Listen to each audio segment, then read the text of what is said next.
I took an independent study class once a week during school, and during that class we were allowed to do absolutely anything that we wanted to do.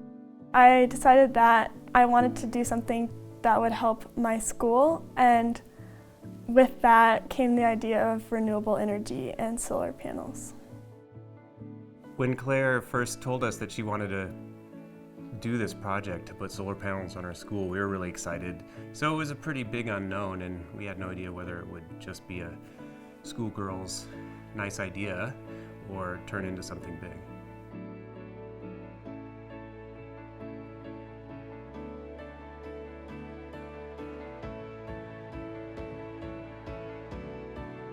I think schools should go solar because if there's any opportunity to make better use of our resources, we should be taking advantage of that.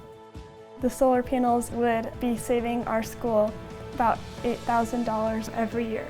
More money would be going to education, and then the panels are also going to be tied into the curriculum of the schools.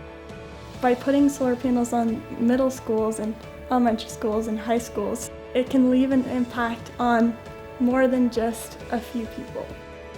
Every kid, every student, every parent, every grandparent that steps into the school has been impacted by the solar panel work, by these students